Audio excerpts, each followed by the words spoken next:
The biggest battle we will ever have to face is the battle between you and you. It's the battle of taking your mind to that limit and then breaking through. On the Mindful Experiment podcast, we will share concepts, universal laws, and interviewing individuals who have done just that, who have gone through the dark times and through those moments allowed their light to shine bright. I'm your host, Dr. Vic Manzo, and I want to thank you for listening to the podcast and taking this journey with me as we discover different avenues to break through those limits, expand your reality, and evolve into the person you desire to be. So sit back, relax, and enjoy the show. All right, guys, it's Dr. Vic here, and welcome to another episode here on the Mindful Experiment as we go in and dive deep with Robert Plotkin. Robert is awesome. Robert is the founder of Technology for Mindfulness, a leading blog and top 40 iTunes podcast on science, technology, and mindfulness. In his Tap Into Mindfulness program, he teaches people how to be less distracted by their smartphones and how to retake control over their time to be more focused, productive, and creative. His unique approach to technology and mindfulness stems from his combination of expertise in technology as a MIT-educated computer scientist, decades of experience with Japanese martial arts, and training in Mindfulness Based Stress Reduction. He has written 7 books on the social impact of computer technology. He's a co-founder of the Hack Your Mind program at MIT and the host of Technology for Mindfulness Podcast. Robert is that guy. He is a brainiac, a man full of wisdom. And what I love the most is he takes a lot of the science side of things in this podcast, and he really brings in the Japanese martial arts type of style, how it led him to mindfulness, and so much more. I love this episode so much that we're actually going to do a part 2 series. So this is part 1 of 2. So as we dive deep into this, I hope you enjoy it. And then we'll have another one to follow up to go even deeper with the material with Robert. So with no further ado, let's go ahead and enjoy this amazing interview with Robert Plotkin. Well, Robert, welcome to the show. Thanks, Dr. Vic. I'm really glad to be here. I'm excited to have you on. Mindfulness is a topic that I love to dive into and so much more. And then looking at everything that you do, it's with explaining how modern technology and how it affects us and whatnot. I'm just so happy to have you on. Oh, great. Yeah. This is something I'm really passionate about. I have a couple of different relevant backgrounds that come together. I've got training in computer science. I studied computer science at MIT. I've been a patent lawyer for over 20 years, focusing on high tech. And I'm a professional. I run my own business, and I have to stay really focused while using technology. So I've struggled with how to do that. And, I came up with a lot of techniques that I've used on my own to stay focused and mindful and productive while having to use technology. It's not like I have the option of putting all the technology away or not using it.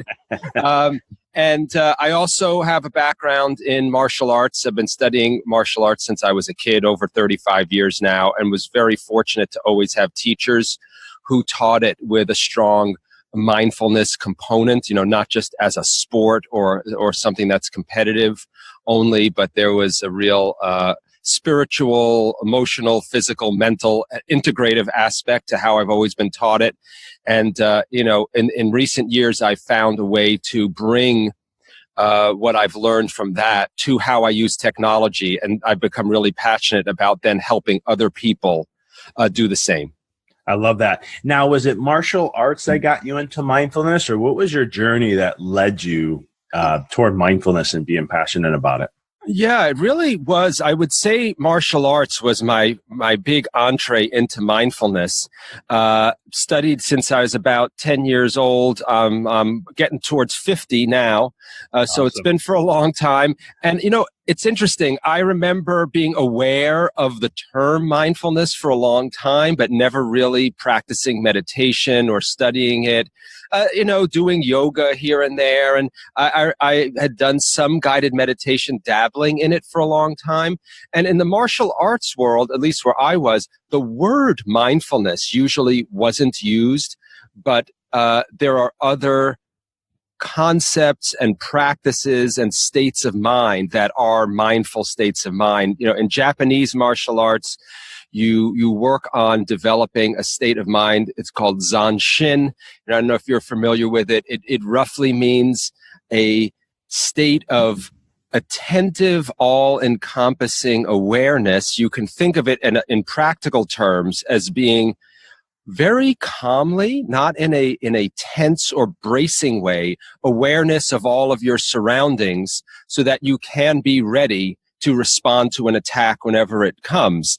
I say calm because it's not like your muscles are tense, your fists are clenched, and you're looking around worried about being attacked.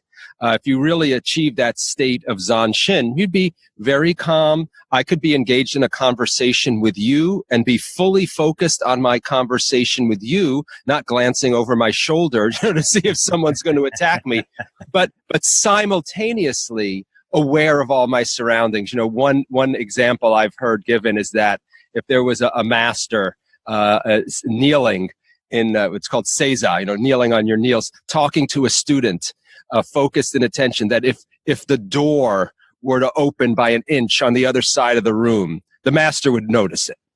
Not be braced or ready to jump up. And so, it's a calm, all-encompassing readiness and awareness. So sometimes in the West, in law enforcement, you sometimes hear it called situational awareness, might be an aspect that's similar to zanshin. So that was the kind of thing I was trained in. And then in later years, as mindfulness became something that was more popular in the West, and I started hearing about other people doing mindfulness meditation and reading about it, I remember thinking, oh, this seems very familiar to me already. Even though I hadn't really done extended sitting meditation, a lot of what people were talking about working on and developing through sitting meditation felt to me like I had some of that experience from martial arts training. And the last 5 years or so, I have developed more of a serious, regular meditation practice, including studying it under teachers and doing it with other people and on my own. And I've really benefited a lot from coming at mindfulness from both of those directions. I feel like the martial arts and the sitting mindfulness meditation really complement each other in a lot of ways. And I feel like I'm able to bring both of those to how I use technology as well. I love that. And what has been, because, mindfulness is there's like this big movement of mindfulness. Gary Vee says it's going to be the next big industry that's coming up. And what is, the biggest thing that you've gotten or have experienced as you've been practicing mindfulness? Yeah, I mean, it's becoming very big. And I would say whenever that happens with something, particularly when it comes from a tradition that's been around for a long time, let me just say, whenever it goes mainstream, it's a double-edged sword, right? On the one hand, it's great and amazing that something like mindfulness is being brought to a larger set of people, who haven't experienced it before. That's great and incredible. The risk that we always have to be attuned to is that it will get, watered down or corrupted in some way. And definitely seen that with martial arts and the debate. The debate within the martial arts world is never ending about that, and probably will never be fully resolved about even what constitutes corrupting the tradition versus bringing it forward and modernizing it and improving it and adapting it to current circumstances. I think what I've gotten is one, generally, aside from practical benefits like being able to be more productive. And aside from any relationship to technology, I've just gained greater self-awareness. And that's something I'm interested in always improving on. Awareness of what I am experiencing in all ways, physically in my body, what I'm feeling emotionally, what my thoughts are. One thing I've learned from it, and I think this is probably common for a lot of people. I'm here in the U.S. You probably have listeners elsewhere, but one thing I've learned is that when I meditate, pay attention to thoughts, feelings, and bodily sensations. Thoughts are very easy for me to notice. The way our education in the West is very thought focused, right? It's focused on developing logical reasoning, on thinking, on critical thinking. Yes. And I found that both education is very imbalanced, and then I found through meditation that myself and I have been imbalanced in a way in my ability to be aware of what these different elements of my experience are. And, even to just divide it into three: thoughts, feelings or emotions, and bodily sensations may be too simple. I've heard people in different traditions break it up into 20 different types of, experiences.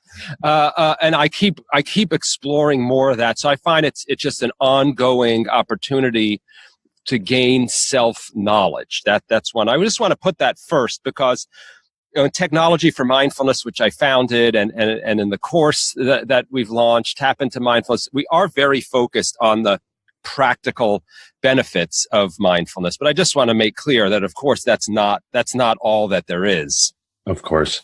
Yeah. And especially in the West here, and especially like in the United States, we're very, like you're saying, doing a very left brain dominant society to where, knowledge is power. That's what everyone always states nowadays. Mm-hmm. And it's like, one of the most infamous quotes that I love the most from Lao Tzu that states that if you master others, that is strength. But if you master yourself, that's true power. Yeah, that is true. That's right. Yeah. And, and in martial arts, so we often say then to know and master both the other and yourself, that's true mastery. And in any interaction, I'm a patent lawyer as well. That's what I do by day. That's I spend a lot of my time and energy, in lawyering, negotiating, and even if it's not very adversarial, like in a lawsuit, to really succeed in a negotiation with someone else. If you only know yourself or you only know them, you're not going to be as successful as if you know both yourself and the other party and can bring that into the interaction. I love that. Robert, how much do you think that the more you know yourself, it's easier to know someone else? Oh, yeah. Yeah. I think it's really super important to and very helpful to know yourself. One thing you can do in mindfulness is to, by stepping back, we talk about getting a distance and taking that posture of an observer of your own experience, right? You can have the experience of seeing your own thoughts almost in the same way as you would see them as if they were in another person. You get that degree of objectivity where you're not wrapped up in the thought and what we call overly identifying with the thought. And I found that by being able to step back and see my thoughts, my thought processes, the kinds of automatic habits of thought that my mind engages in, I'm then able to apply that better to other people as well than before I was able to do that with myself. And although it's interesting, the flip can be true as well. I know I've had teachers who've said to me and I found it very helpful, if you're having a hard time, let's say doing something like having compassion for yourself. It's another thing in the West, right? There's a lot of self-judgment, self-loathing. And I know, Jack Kornfield, who's one of the major Western mindfulness teachers who brought mindfulness to the U.S. Yes. Back in the 60s. He said when he came here, he and other people at that time realized that when they were teaching people mindfulness, it brought up a lot of self-judgment and self-loathing that's so common here. I'm not going to speculate as to where that comes from in our culture necessarily, but it was just a fact. And when he brought that back to his Eastern teachers, it was like news to them. They said, we really haven't dealt with this degree of self-loathing before. They had to adapt their way of teaching. Point being that it's been helpful to me to be suggested that, if you're having a hard time being compassionate for yourself, try being compassionate to another person. We can often find it easier to be compassionate towards someone and gain the skill of compassion and then apply it back to ourselves. So it can work in both directions, I've found. I love that. Yeah, it's just something that came to mind. I'm like, it's interesting because, the more everything is a mirror of you, and the more you get to know you and understand your body, like you said, body sensations, right? Body never lies. So it's one of those things where you can kind of be like, this is interesting. I'm feeling this, or, ooh, wow, I have this feeling here. I'm going to go this way. And if you're like, for me, I always trust my gut at all times as much as I can. Sometimes the mind will intervene and be like, hey, what about this? And it never works out. It never works out the way I want it to when I do that. But it's one of those things where it helps guide you in many different things, negotiations, life, and so much more. Yeah, and it's very it's constantly illuminating for me. As you said, you pay attention to your body, then you want to apply your mind as well. I find that the body is always telling me something important. It may not be what it feels like immediately, though. Sometimes you have to dig underneath the surface of it. You might have a feeling of anger, and then you notice it's in your body in the form of tension in your muscles, but then you dig beneath the anger and you find that beneath the anger is fear or sadness or something else. So yes, your body is telling you something that is true and that needs to be paid attention to, but you may unravel more behind it than you initially feel. And so, there's always an interaction of mind, body, and spirit together, going through those different layers of the onion. No, I love it. No, so true. Now, you mentioned awareness a lot, and, in today's society, we are very tech driven in so many ways, and it's only going to continue to get more from the trends. And you probably know this better than I do. How does technology get in the way first? And then we'll talk about how it can help us. Yeah, and I think right now it's so easy to understand and directly experience how technology can get in the way. Before I got on this call with you, right, I put Do Not Disturb on both of my devices because I've got two of them active right now. My smartphone's on, it's put away, and I'm talking to you through my laptop.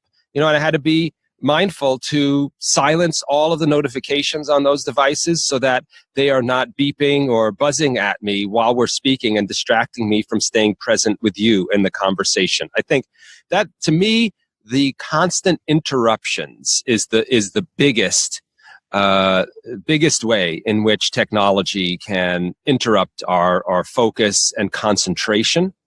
And that is generally getting worse as people have more devices that they're using, as people tend to be doing more work using technology. I'm sure you do. I'm sure many people listening are at their job or even home, with their family, engaging in a larger and larger percentage of their tasks every day using some kind of technology, and thereby getting interrupted. You go to use your smartphone to check the weather, but that doesn't stop it from notifying you about someone posting on Facebook. And so it means that we need to be really proactive about managing our technology, how it's configured, such as by turning on Do Not Disturb or changing other settings, and then practicing and developing new habits within ourselves to respond to and interact with technology differently. And I mentioned briefly the course that I developed called Tap Into Mindfulness, which is targeted specifically at that. It's a series of essentially guided meditation exercises. I say essentially because it was inspired by both mindfulness meditation and my martial arts background. The exercises are not just sitting and paying attention to your experience. They all involve taking out your smartphone and interacting with it while you're paying attention to your experience in certain specific ways. Much like in a martial arts class, you would have an opponent facing off against you, throwing an attack at you in a structured, safe way so that you can practice specific skills for responding to that attack. These exercises are very analogous to that, where the smartphone is like your attacker. And I say that, it may sound a little strange to think of your smartphone as attacking you, but let me ask you, when you're sitting there doing work and you hear that text message beep, internally, physiologically, don't you feel something that's a bit like, getting attacked? Oh, yeah, definitely. Your heart may race, your muscles may tense up, your breath may stop or get shallow. You feel a lot like the way you do when you're getting attacked. And that was the insight I had as I was getting more and more wrapped up into and distracted by technology, was that, this feels like having a punch thrown at me. And then I thought, you know what? I've had a lot of experience learning how to respond skillfully to a punch getting thrown at me. I can use a lot of those same skills to change how I habitually interact with technology. And that's how I developed these exercises. And I developed them and practiced them all first for myself before putting them into the course. Love that. And that's all in the course. What else about the course do you have that entails? Yeah, it's a series of exercises that the way in which they differ from each other is they all essentially simulate a different type of typical interaction that you'd have with your smartphone, like reading an email message or just waking up the phone. In fact, if you'd like, although we're just on audio, I can quickly give you a taste of what one of these feels like, because all you need is your own phone. Okay, so and your listeners can follow along with us. I'd ask you to take out your phone and wake it up. Gotcha. Okay. Okay. And now just this, I always say to do this like Simon Says. Be very careful not to tap on anything until I say that, because when I do this in person, very often I say, wake up your phone, and people habitually wake it up and tap on something. They tap on an icon for an app. So just wake up the phone, and now just think of an app that often really sucks you into it. Something where you go to use it, and then an hour later you think, wait a second, what just happened here? How did I watch videos for an hour or get stuck on Facebook for an hour? What's the app that most sucks you in? You don't have to admit it to me. You don't have to tell me what that is. I'm looking at my email icon, which has a little badge that says 89 over it, which means so many emails are there. Okay. Now, so here's the exercise. Slowly move your finger, whatever finger you'd normally use to tap on, slowly move your finger towards that icon and then stop just before you touch the screen. So your finger is hovering over that icon, but not touching it. And now I want you to pay attention to your experience. So first, bodily sensations. What are you feeling maybe in your chest? Is there any tightness? Breath. Has it gotten shallower or sped up or slowed down or stopped? Feeling anything in your head throbbing, sweat maybe in your palms? How about thoughts? What thoughts are going through your mind now? Any thoughts about the phone or about that app? And any feelings, common ones, and anyone who's done guided meditation would know I'm just making suggestions for things you might be feeling. I'm not telling you what to feel.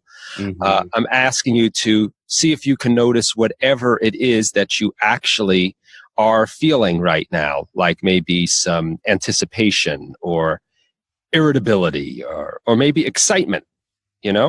I've had people tell me they feel anger towards me at making them do this because it feels like torture. So this is I'm racing through this in the course. We spend a much longer amount of time really pausing and sitting with whatever it happens to be that you're thinking or feeling or experiencing in your body. And, then you can, of course, pause here for as long as you'd like. And when you're done, you pull your finger away and put the phone back to sleep. So that's an example. And I just want to call out two things about the exercise. One is that it is a training in becoming aware of what your experience is while you're using a phone. Because ask yourself, how often do you wake up your phone, race automatically, to that icon, tap on it, without really being intentionally aware of what your experience is, what you're thinking, why you're doing what you're doing, with any of those things, how often. So this is a training in becoming aware, to build that muscle of awareness. The second thing is the exercise consciously, intentionally introduces a pause into your habit loop. It's intending to try to break the automatic cycle of desire to use the phone, followed by picking up the phone, followed by waking it up, followed by tapping, followed by then going down that rabbit hole, automatically, inserting a pause. And we do this in martial arts training. I think of many times when I've done exercises where someone's throwing a punch at my face, and the exercise is just to stand there and do nothing. And practice breathing, relaxing, to unlearn the habit of reacting automatically.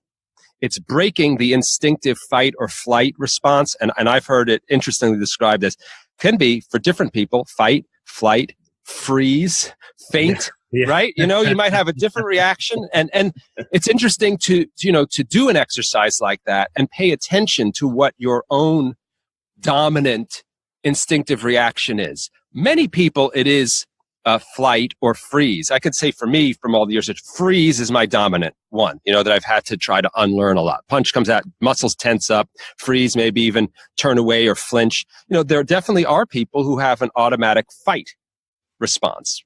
Someone attacks, and their instinctive response is to attack back instinctively. But the training is to unlearn that. Learn to pause. I don't want to say do nothing, but to be present with the attack and be be able to see it as it's coming at you, observe it. I love the analogy. I'm sure, I'm not going to spoil the end of the Matrix. But that's the visual I often have in my mind. The final scene, where the agents are all shooting a barrage of bullets at Neo, right? And they pause in the air, and he, takes one, kind of turns it over. It's as if he has all the time in the world to examine it. That's the metaphor, right? To be able to pause, not flinch, not even to dodge and not get hit. The more skillful or more advanced, in a way, response would be to be able to pause and just see the attack calmly with presence for what it is. And, the end of the metaphor there is that once he's able to see it, the presence of seeing it is actually what takes the power out of the attack. Now, of course, in real life, you don't want to then get hit with the bullets. You do learn in martial arts training to block or move out of the way or do other things, but you can't really do any of those things skillfully if your instinctive fight or flight response is still kicking in and controlling you. You have to first essentially take a step back and unlearn that, deprogram that from yourself before you can replace it with a new response that you engage in truly intentionally and with free choice. And so that's what an exercise like this one is in part intended to do. Get rid of, I shouldn't say entirely get rid of, but insert the pause so you can just be there with the phone when it's doing something, namely showing you an icon that really triggers your feelings and your desires and your actions normally. So you can then build new habits in place of that. I love it. There's a lot of gems, a lot of good nuggets in there. One of the biggest ones that just stood out for me is just when you're that awareness and understanding the power, you just take away the power of the attack by being aware. And I'm going to just go this way. Let me know if I'm right or wrong with this, but it's kind of like, I always tell people that there's no such thing as good or bad in life. It's just how you see it and the awareness of it. Using your words, I say perception, but it's just being able to see something for just what it is rather than putting meaning behind it. And then when you do that, sometimes if you give your power away, but just being aware, you could take that power and utilize it. Is that kind of the same thing? Yeah, it's absolutely true. It's absolutely true. I think it's very important with an attack, and I use that term broadly. Punch, smartphone beeping, person at your workplace who you find annoying, whatever it is. Yeah, to be able to step back and see it, think of it scientifically. It's like you're a scientist observing, gathering data. You're not making a judgment about whether this is good or bad, whether that person is a good or bad person. There is a great book called Meditations on Violence. I think it's Rory Gallagher. Anyway, this person is an experienced martial artist, but also is like a SWAT team member, high security prison guard, been in situations where there's really serious violence. And, he said one thing he learned from his training was that what gets often people like police officers or security guards more seriously injured or even killed, is that they're in an altercation. They get shot. And their mind starts focusing on how horrible it is that they've just gotten shot. Now, of course, you might say that's understandable, right? It's a natural response. But they start thinking, oh my God, this is horrible. I've just been shot. I'm going to be injured for the rest of my life. They're thinking and judging. Again, it's understandable, a natural reaction as it might be, kicks into gear. But what he's told them is from studying lots of incidents like this, very often that's what gets people killed, because they need to stay in the moment and be able to assess that, this is not easy, but this is what he trains people to do, to assess, I've been shot, can I still walk? Very factually, is there a safe place I can get to? Because they might still be under attack and under threat, right? There may be more bullets coming at them. There may be someone else still attacking them. If the judgment and the fear kicks in and layers on top of just being able to see the current situation for what it is, that is actually more dangerous to them and is what ends up very tragically, getting people killed in situations where they might have just been injured and been able to escape. I give that as a very extreme example. It's not the situation most of us ever fortunately find ourselves in, but, I give it as an extreme example because it helps to point out the lower stakes examples that where we often find ourselves in, where, in Buddhism, they call it the second arrow, is more painful than the first. You have that coworker who annoys you. But if you could just see it as an annoyance and maybe find a way to move on, it wouldn't be as bad as if you start telling yourself a story about what a horrible person they are, how much you've been wronged by it and why you don't deserve that from them, and you ruminate on it. That's the second arrow, right? And that we often shoot, 50 more arrows at ourselves. And if we could find a way, as you said, to just see the situation for what it is. I'm not saying don't feel anything about it. You have a feeling that arises, like annoyance in that case. Okay, you have that feeling, but can you at that moment interrupt that loop of escalation and judgment in your mind and step back and replace that with just an observation of the annoyance, maybe, and see that as a fact that I am now feeling annoyed. All right, I'm feeling annoyed. And doing that can often, as you said, help to diffuse the feeling and help it to not compound on itself. Yeah, and I love the whole second arrow analogy. That's just, it's so true in so many ways. Sometimes that second arrow has poison with it. Yes. Yeah, right. That's right. Yeah. It comes with technology. And, the other thing we need to be self-protective about is that the technology is designed to encourage our minds and bodies to generate those second arrows in a way that keeps us hooked in to the technology.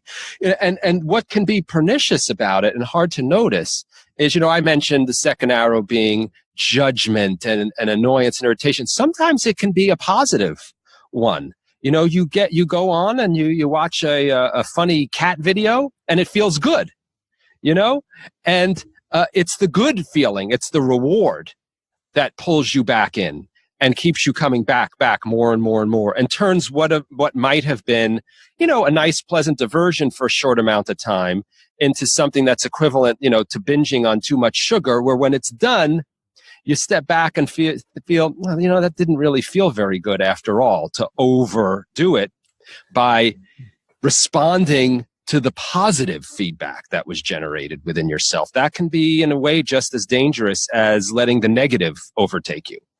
I love it. And, we talked a lot about habits here and so forth. And what you brought up, something that just struck my mind, where how much patterning happens too when, something happens to someone, they get stuck in a negative pattern. Like, you're saying you see a funny cat video and it pulls you out. But how many times do people, if they're so stuck in that negative spiral and they go down that path and let it bioaccumulate, how much does that play a role, and how do you break that type of a pattern? Yeah, again, it's very hard with technology in a couple of ways. One, because we tend to interact with technology very individually. You're sitting at your computer or with your phone. It's just you and the device. I say that it can be hard because, if there's not another person there who might be able to see you, a friend or a family member who could act as a source of a pull away from that loop, And when the phone is doing something to feed into the loop, to pull you in, then it's really up to you to pull yourself out. And unless you have been practicing the habit of being able to generate your own pause internally so that you can step out of the loop, at least momentarily, and reset yourself and make a new decision about whether to proceed, you're going to be more likely to just continue down that rabbit hole. But there's lots of ways in which you can practice habits. The course I mentioned, to Tap Into Mindfulness, is one way. You can also reconfigure your devices to work for you in that way. I'll give a couple of simple examples. On YouTube, not that long ago, they introduced a couple of features, like you can turn off autoplay, which is the feature which starts the next video running automatically after the previous one stops. You can turn that off. Appreciate that. Yeah, turn it off very easily. And what do I mean by that? I mean, that means when one video stops, you then have to take an action to start the next one. Now, you may habitually do it, but at least it gives you the opportunity to pause more easily than when the video starts automatically. It creates a situation where you have to opt in to the next video rather than opt out. You can do the same thing with Netflix, and we've all had the experience of binge watching, maybe when we didn't intend to do it. And look, the companies are masterful at designing things in a way to pull us in, right? When you're watching a series on Netflix, the end of each episode is written and designed to be a cliffhanger. Yep. Right? I mean, they're not just ending at a random point in the story. It's designed. I'm going to make a self-admission. There's times I said, I'm going to watch one, and then I'm at the end of an episode. I said, I have to watch the beginning of this next one. That's at least what the story my mind is telling me in that moment. Right? I have to. I call it a story because it's not a fact that I have to watch the next one. I love that. I'll always say, I'll just be like, man, they got me again. I got to go to the next one now. They got me. I can't let this go. That's right. But if you, and I give meditation as an example. It's not the only way you can do it. If you have practiced the habit of being able to step back from your thoughts and see them as thoughts, but not as necessarily truth, then you'll be more likely to be able to step back and say, oh, wait a second, that's my mind generating a story that I have to watch the next one. It's not like a law of nature that I have to actually watch the next one. It's not necessarily true. As compelling as it may feel, doesn't mean that it's true or that I have to act that way. But I'm a big proponent of configuring your devices using things like Do Not Disturb very vigorously. On the iPhone, there's now screen time, which a lot of people know as a feature for just tracking how often you're using apps. You can look at it daily or weekly, and it'll tell you you've been on the phone this number of hours a day, you've used these apps this amount of time. But you can also, I think that not as many people know about this, put in limits. Yeah. That, please stop me from using Facebook after an hour in a day. And if you do go past that time, it pops up a window which says time limit reached.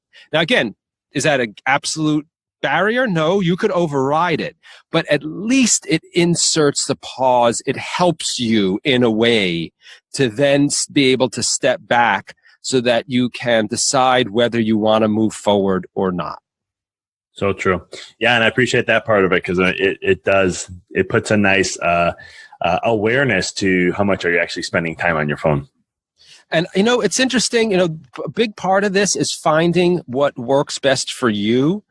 I've heard a lot of people like you, many, many people say they have found just the tracking feature that tells them how much they're using different things extremely valuable and influential on their own behavior.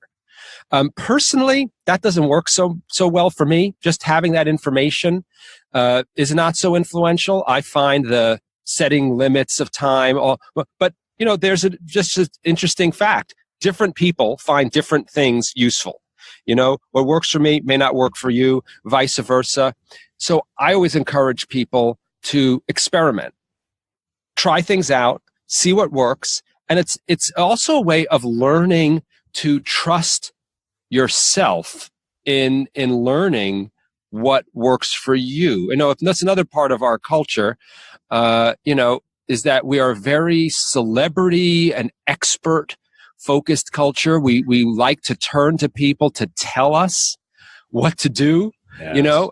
and I mean, here I am on your podcast. I'm trying to give people advice, but I try to be, mindful of the fact that I can make suggestions to people, but I don't necessarily know that what has worked for me will work for someone else. Even if something works for 95% of the population, it may not work for another 5% for any number of reasons. And in the end, what's important for people is to seek out information from others. Hey, if you find that something worked for 90% of people, maybe it's really worth trying for you. That's valuable information to have. But in the end, I mean, I would hope people would engage in all of this as a process of learning best what works for them. And that's something I've really appreciated with meditation teachers I've had. The ones who I've stuck with are the ones who always say that.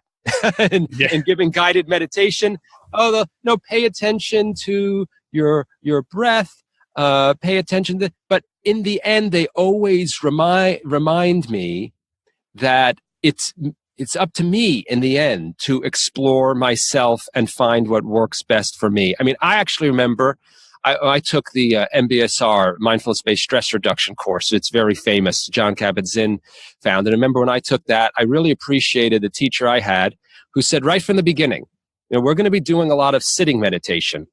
But when I say sitting, I actually mean find a still position that works for you in the moment, and you be the judge of it. Sitting might mean standing for you. Yeah, sitting might mean laying down for you.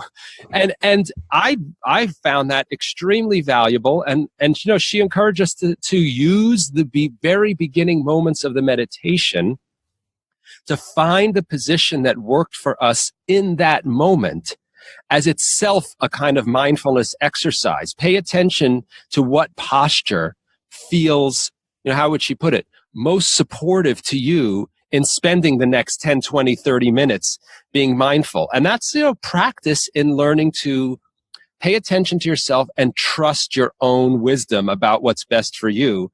And I remember it being hard. There were certain times where I was the only one standing and everyone else was sitting. And it was a great opportunity for me to realize, then I noticed some self-judgment. Oh, wait, is this wrong for me to be standing when everyone else is sitting? Is there something wrong with me? And then, wait a second. No, this standing feels best to me right now. It feels like what will best help me to be mindful in the next period of time. So I really encourage people, particularly in this like cult of expertise that we have, to be attuned to that and not feel like they have to do what someone else says is the quote right thing, particularly when we all know the right thing today is often a fad, that's going to change tomorrow. So true. So Robert, I love it. We're going to have to definitely do a part 2 here because we could definitely chime in on a lot of things. Yeah. I definitely want to go deeper. But before we end, I just want to give a quick chance for you just to share. It'll be in the show notes anyhow. But how can people connect with you? Yeah, the main hub, to get in touch with me and see what I and other people are doing at Technology for Mindfulness is technologyformindfulness.com.